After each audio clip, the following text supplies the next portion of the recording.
Hickok 45, and it is Schofield time. 45 Colt, and I think a cowboy deserves to be shot right away, don't you?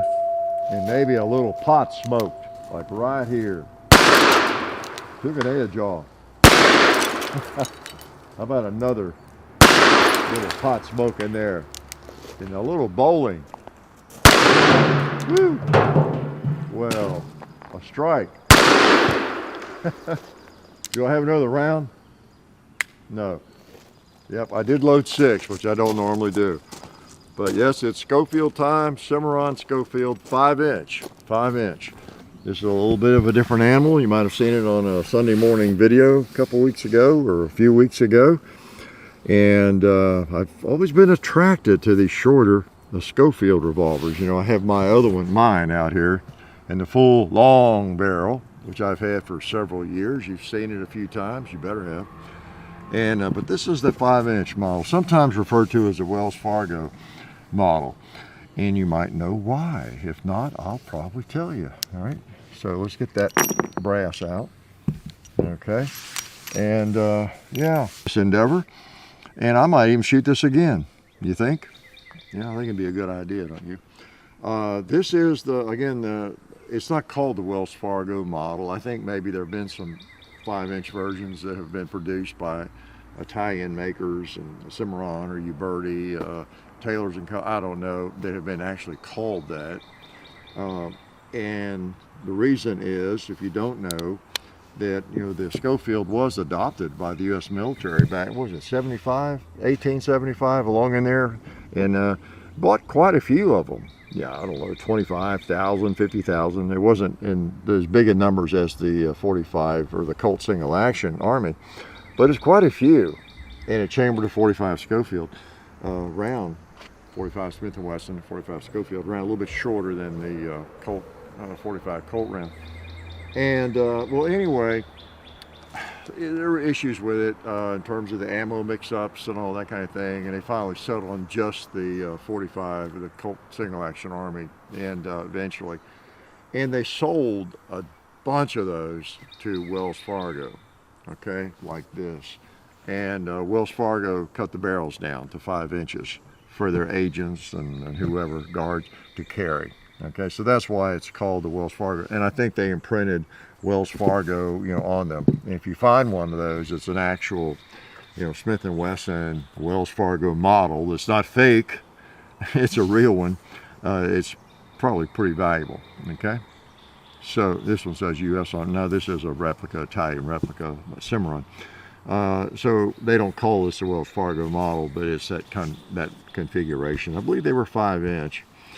And they're pretty appealing. It's just a nice looking gun. The Schofield, the Smith & Wessons, we see the Colts so much and all the clones of the Colts, that these being as different as they are, it's just interesting looking. The top break, they're, I don't know, they're attractive. They're even fascinating to some extent. The fact that they break down the way they do, you cock the hammer, half cocked, and that thing opens up like that, pop the rounds in, and they're just really neat, no doubt about it. Now, they don't feel as good to me. The ergonomics of it are not as good as a Colt or a Colt clone. It's, as much as I want to love these and like them, because they're so interesting and different, I can't fall in love with them. I like them, but they're just a little more awkward. Even the cylinder action, and they don't seem to click into place like a Colt does, and they're just different animals, but they're pretty neat. And I thought it'd be cool. I saw Bud's had a 5-inch model. I'd never fired one, I guess, in this length until the Sunday morning video a few weeks ago. So let's shoot the thing some more. Quit yakking so much. Now I actually have a Schofield holster I got years ago. Yep, wide, pretty nice. That's what I carry when I'm around town, in Nashville. And it is different. You can cram a Schofield in some Colt holsters, they just don't fit well. So this is actually a Schofield holster. Yeah, so it's nice to have that since I have a Schofield. A little Kydex concealment holsters, like the one I have in my pocket. of all things, right? And belt holsters, purse holsters, and all those sorts of things. I have a lot of their purse holsters. I have one to match all my purses. I really do. But they're very nice. We appreciate their support. Great holsters, great holsters.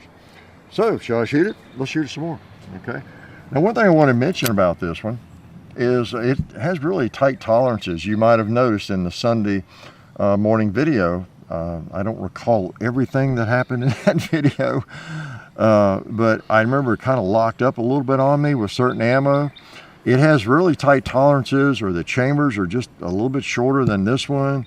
And there were, I don't know, one or two types of 45 Colt. I think maybe my hand loads, and what other one was it? I don't know. But I've discovered about half the 45 Colt ammo that I've experienced, and I've got S&B here, I've got some Fiocchi and different brands of it. Some of them are a little bit long, and I'm not talking way long, just a hair, or the way the bullet is seated, and it wants to tighten up a little bit. So just something to be aware of if you get a Schofield, and I guess maybe a new one. This one's a Cimarron too, and I haven't noticed that with this one, mine. This one's a little picky with certain ammo, so you'd want to test it. Now I'm loading 6, and again, because of the weird nature of the Schofield cylinder, and I'm on the range, so I'm just going to go ahead and do that, okay? Because I don't like full. How about a 2-liter? How about some old canned soda, whatever it is? I don't know what it is. It's painted, so boom. And here's an old pan that developed a problem, a hole in it or something, so it ended up on the range. Yeah, I just wanted to see some big 45 holes in it. Click. Pretty cool. All right. One right in the middle. The sights seem to be right on with it. This S&B does fine. Yeah, that's fine. And now I have something here you might not have expected. This is actually 45 Schofield ammo, Smith & Wesson ammo. Notice it's a little short. I had this in the barn for, 20 years, I think. I bought it somewhere. See, the rounds are a little bit longer or shorter than 45 Colt. See? And that's the rounds that, and I don't know if that, I actually have an old, I think I might have a 45 Schofield round, an original from like the 1870s somewhere. I bought from a cartridge collector at a gun show one time, but I think it's about the same length. And so what they, and I won't go through, I've gone through that before, the story, but what happened when the military was using and adopted both the Colt single action and these, then, you know, they had an issue with ammo. Now the Schofield round was shorter. It would chamber, think about it, in both the Colt single action or these. And but the long Colt, the 45 Colt, it would not chamber in the Schofields because it was designed for a shorter cartridge, all right? Which means the cylinder was shorter, all right? So it wasn't like a 44 Magnum that'll fire special or Magnum or you know, that kind of thing. It had a cylinder designed just for the 45, the Schofield, a shorter cartridge. And so things would happen. You can imagine the military, maybe they have a lot of troops at a certain base somewhere in the West, and they get a bunch of ammo comes shipped their way, but it's all the 45 Colt, the long cartridges, and so they don't have any ammo. It won't work in their guns. You know, so that's one reason they got rid of them and went to just the Colt single action. And I think they went to where they were shooting mostly the Schofield ammo because it would work in either one. And then plus it was easier to shoot well. Less recoil, and so I think it was used a great deal in the Colt single action. So, all right, that's the little piece of history, and there's more to it than that, but more to it that I don't know. So anyway, I'm going to shoot some of this old Schofield ammo. Well, it's not old, but it is Schofield. All right, Smith & Wesson, shorter ammo. Okay, I was thinking, why not? I've had this stuff forever. Should be okay, and it shouldn't lock up because it's not as long as the 45 Colt, right? Let's just launch one out towards the gong. What the heck? See if we can come close to that thing. Kind of smoky. All right, I held up a little bit higher on that second shot.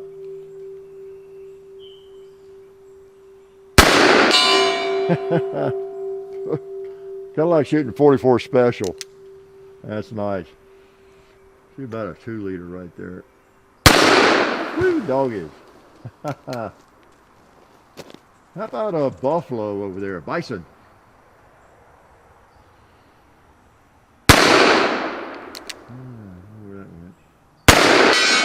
All right, killed me one. Then you're supposed to cock it back just a little bit before you break it down. Oh, you know what? I just made a mistake. You have trouble. Had this, yeah. It's hard to get those cases out. They get under that star, that extractor. That's one of the issues with these things.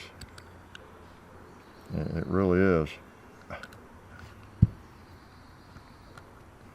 Boy, how'd you like to be in the middle of a gunfight and have that happen? Yeah. So, what I've learned to do with them, if I want to not have trouble, is turn that thing up and I come out like that, so they're going to fall out. All right. Once you get that going, that's bad. It is very bad. Okay, so I'll keep the Schofield ammo separate. All right. So the cases are shorter, as I said, right? And so that was the old Schofield stuff. This was, S&B. I got, yeah. Again, I'm loading 6 in this, which I don't do normally. I hate to get in that habit, but Schofields are odd. They're just odd. Okay, let me elaborate just a little bit on that. Now, it's not that hard to load 5. Okay, if I was going to carry it, that's what I definitely would do. The cylinder turns this way, so if I'm going to carry 5 or load 5, I need to kind of get it like that. Okay, and close it up and hope it, yeah. And the weird thing about Schofields is, and they're both kind of the same way, you don't get this warm and fuzzy feeling about the way the cylinder turns. It doesn't, look at that, it'll turn like either direction. It's weird. It's like it's broken. If any of my Colts did that, I said, oh no, where's a good gunsmith? So they're just weird. They don't seem to click in, but they tend to work. Tend not to have trouble with them. Okay, so that's the reason sometimes I'll put 6 in and go with it if I'm right here on the range. All right, let's shoot something else and quit yakking about it. How about the stop sign and a bowling pin? Yeah. How about let's miss the bowling pin? Let's miss it again. And now let's take better aim. There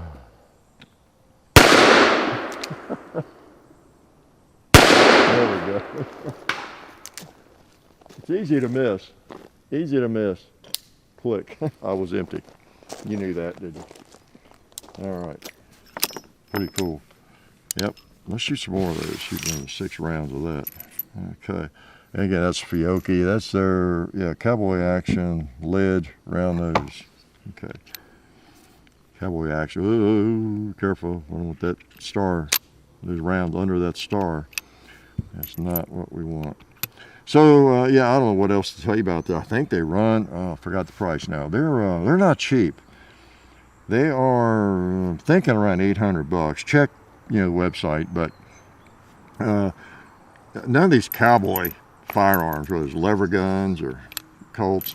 Now, the Colt clones, sometimes they're not too bad. I think the Schofields run more than the Colt clones when it comes down to the Italian. Let's do 5 again. Maybe I should be doing 5 all along here. I think Uberti makes them. Cimarron offers them. And they're just cool firearms if you want them. And like I said, okay,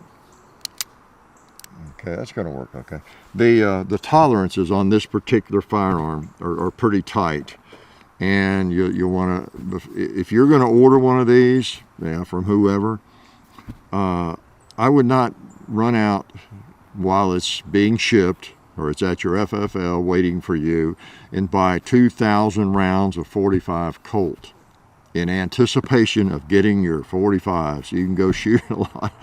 I would experiment and make sure it likes the ammo that you have. Now, I know you're not seeing any issues today because I'm not using anything that this a little extra long or causing issues. And I have had a couple of 3 brands that do.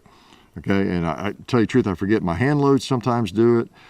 There's a brand I got locally. It's loaded up in Stewart County, Tennessee, and it seems to kind of be just a hair too long, or else the bullet's a little fatter. They're seated not quite as deeply or something. It doesn't take anything at all, hardly. If you had a hair or two on that bullet, or an extra coat of paint on that bullet, it might be enough, because the tolerances are pretty tight. Okay, so just be aware of that. And I've had 2 Schofields, this one and one before that years ago, and I've not noticed that. This one's a little tighter. All right. Well, the sights are on. It's a great shooter. Let's just shoot the tombstone. Boom. I like it. Very nice. Oh man, it's centered. Let's hit this bowling pin right here. The red plate. Oh, can't quit on a miss. Can't quit on a miss. Let me shoot some more of the Schofield. This stuff is so old. Ultramax, which I'm not familiar with. That was the old box they were in. I don't know if they still load ammo or who loads that. So we'll shoot 5 of these before I leave and give you a better day and get out of your hair. How's that?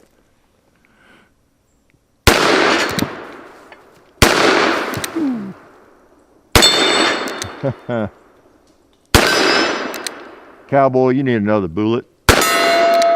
Yeah, that's it. All right, ended with a hit on Mr. Cowboy. So Cimarron, the 5-inch, it's just a 5-inch Schofield. Again, it's not called the Wells Fargo or anything. The 1877 model, okay, the 5-inch. I don't know that Smith & Wesson sold a lot of them cut down. They might have, or that might have been the year that Wells Fargo bought a bunch of them and cut them down, don't know. But they're interesting. The top break is just different. Now look what I've done. The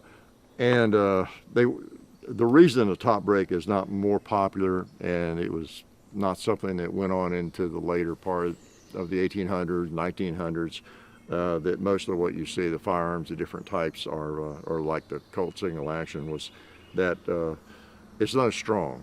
Having a frame that is solid all the way around makes for a much stronger firearm. And so if you got anything that had more power to it, you get into trouble. And that might be why they chambered this in a shorter cartridge. I think originally when Smith & Wesson got the contract to make some of these for the military, if I remember right, the first ones they delivered were in 44, because that was they were famous for making anyway, but they did it in 44, and I think the Army had specified 45 or whatever. What are you doing? Yeah, I want this in 45. And it ended up in a shorter cartridge. It was something like that, and that might be the reason. They knew that it was not as strong with the top break, and so they didn't want to push that, and they wanted a shorter cartridge. I don't know, weaker cartridge to some extent. But they're still really interesting, and you or I could probably shoot this thing. Oh, we could afford to shoot it, and it's not going to break on us just because it's the top break. Not likely to have a lot of trouble with it, but at any rate, that's kind of what that was about. So pretty interesting looking firearm, gotta admit, right? Schofield, and it's pretty neat in a shorter barrel. I like that. Life is good. Oh yeah, that's better. This is a great gun for defense. Oh hey, didn't see you guys there. While I've got you here, I want to remind you of our friends over at Talon Grips and Ballistol. Talon Grips makes grips, can you believe it, for all different types of firearms. You can get rough texture or more of a rubberized texture. It just sticks right on there. Really affordable, really cool option to improve the grip for your handguns or rifles. So please check them out at talongungrips.com. You'll be glad you did. And also Ballistol. Dad has been using Ballistol for many years. It's a cleaner and a lubricant, and it's non-toxic. It works really great, and we're happy to have them on board since it's been a part of our shooting endeavor for a very long time. So go to ballistol.com, talongungrips.com, And also, while you're out there, I'm juggling all these things here. Also, while you're on the internet, please do check out our other social media like Hickok45 on Facebook. There's also Hickok45 on Twitter, The Real Hickok45 on Instagram. There's a John_Hickok45 on Instagram where I do some things. There's Hickok45.com. You can find us also on Gunstreamer. So check out all that stuff and then watch more videos.